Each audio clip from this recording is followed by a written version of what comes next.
Shalom, selamat pagi Bapak Ibu Saudara yang dikasihi Tuhan Yesus Kristus. Sebelum kita mendengar kebenaran firman Tuhan, mari kita berdoa. Bapa kami yang di sorga, Bapa dalam nama Tuhan Yesus Kristus, terima kasih kami mengucap syukur untuk berkat-Mu.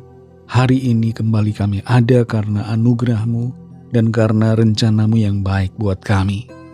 Saat ini kembali kami mau mendengarkan sabda firman-Mu. Urapi kami Roh Kudus supaya kami mengerti dan melakukan dengan sukacita apa yang menjadi kehendak-Mu bagi kami. Dalam nama Tuhan Yesus kami berdoa. Haleluya, amin. Saudara yang dikasihi Tuhan, ayat firman Tuhan saat ini terdapat dalam kitab Nabi Yesaya pasal 6 ayat yang ketiga. Tertulis demikian.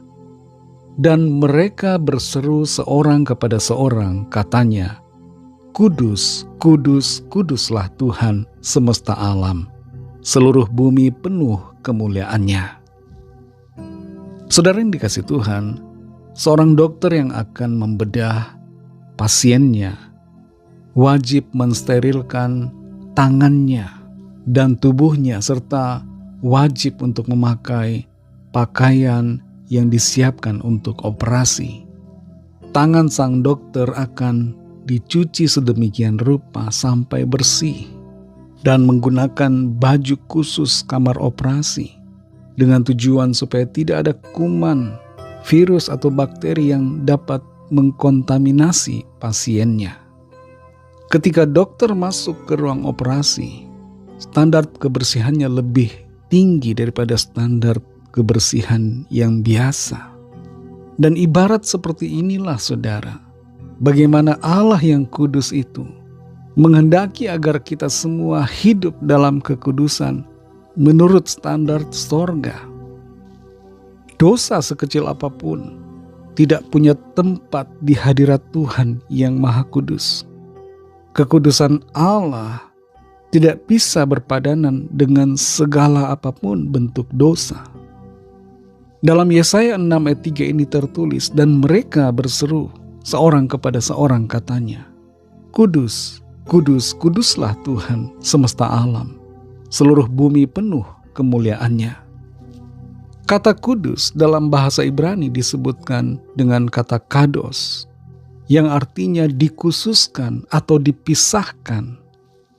Ketika Nabi Yesaya mendapatkan penglihatan tentang kemuliaan Tuhan, Yesaya langsung merasakan bahwa dia adalah orang yang najis. Karena dia melihat kekudusan Allah yang begitu luar biasa. Bayangkan saudara kalau kita sudah pakai baju putih, tapi kemudian kita ada di satu ruangan yang cahayanya sangat-sangat terang. Kita dapat melihat noda di baju putih kita dan membuat kita sadar, betapa persepsi kita tentang baju yang putih yang kita pakai ternyata masih mengandung noda ketika ada di cahaya yang sangat terang. Suatu kali saya memakai jaket yang menurut saya bersih dan putih, tapi ketika saya berjalan di hamparan salju, saya merasa betapa jaket yang saya pakai itu kurang putih dibandingkan dengan putihnya salju. Kekudusan Tuhan begitu luar biasa saudara, sampai-sampai Yesaya merasa dirinya kotor di hadapan Tuhan. Di Yesaya 6 ayat 5, Yesaya berkata, celakalah aku binasa, sebab aku ini seorang yang najis bibir, dan aku tinggal di tengah-tengah bangsa yang najis bibir. Namun mataku telah melihat Sang Raja, yakni Tuhan semesta alam.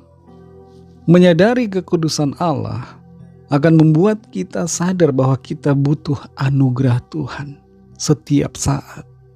Karena kita tidak bisa menghampiri Tuhan dengan keberadaan kita ini, saudara. Kita tidak layak di hadapan Tuhan. Kita ini manusia berdosa dan kita butuh anugerah Tuhan. Tidak cukup, saudara, kebaikan yang kita lakukan. Tidak cukup untuk memenuhi standar kekudusan Allah yang begitu luar biasa. Maka itu sebabnya, saudara, patut kita bersyukur kepada Allah yang telah datang sebagai manusia, yang berkorban di atas salib untuk menguduskan kita, menyucikan kita dari dosa, dan melayakkan kita di hadapan-Nya. Saudara yang dikasihi Tuhan, Tuhan menghendaki kita untuk menjadi kudus seperti Tuhan. Dalam 1 Petrus 1 ayat 15 tertulis, "Tetapi hendaklah kamu menjadi kudus di dalam seluruh hidupmu, sama seperti Dia adalah kudus yang telah memanggil kamu." Tuhan mau saudara dan saya terpisah dari dunia ini. Dan Tuhan mau agar kita mengkhususkan hidup kita bagi Tuhan, membuang dosa, memisahkan diri kita dari segala dosa dan kejahatan, dan mendedikasikan hidup kita sepenuhnya untuk Tuhan. Kalau sampai saat ini ada di antara kita yang masih setengah-setengah ikut Tuhan, merasa cukup baik hidupnya, mari minta ampun di hadapan Tuhan. Tuhan mau kita sungguh-sungguh kudus dan hidup seturut dengan kehendak-Nya. Mari kita berdoa.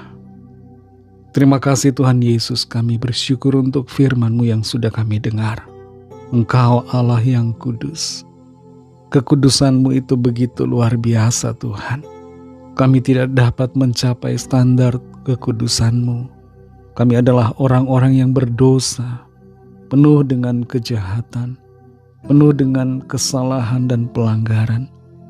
Ampunilah kami ya Tuhan, karena perkataan, pikiran, perbuatan kami penuh dengan ketidakkudusan. Terima kasih Tuhan Yesus untuk anugerah-Mu, karya pengorbanan-Mu yang telah menyelamatkan, yang telah menguduskan kami, yang melayakkan kami di hadapan-Mu. Pimpin kami selalu Tuhan untuk hidup dalam firman-Mu, dalam kasih karunia-Mu, dan tidak menjauh dari jalan-jalan kebenaran-Mu. Terima kasih Tuhan. Berkatilah kami di sepanjang hari ini dalam segala aktivitas kami. Pimpin dan sertai kami, agar hidup kami memuliakan nama Tuhan. Lawatlah setiap kami yang sakit, yang sedang dalam pergumulan, setiap permohonan doa yang disampaikan. Nyatakanlah kuasa pertolongan dan mujizat-Mu bagi setiap kami. Kami percaya ada pertolongan Tuhan dinyatakan, ada kesembuhan, pemulihan, dan pertolongan ajaib yang Tuhan nyatakan. Kami serahkan semua ke dalam tangan kasih-Mu, dalam nama-Mu yang kudus, nama Tuhan Yesus Kristus, Tuhan dan Juru Selamat kami sudah berdoa dan mengucap syukur. Haleluya. Amin.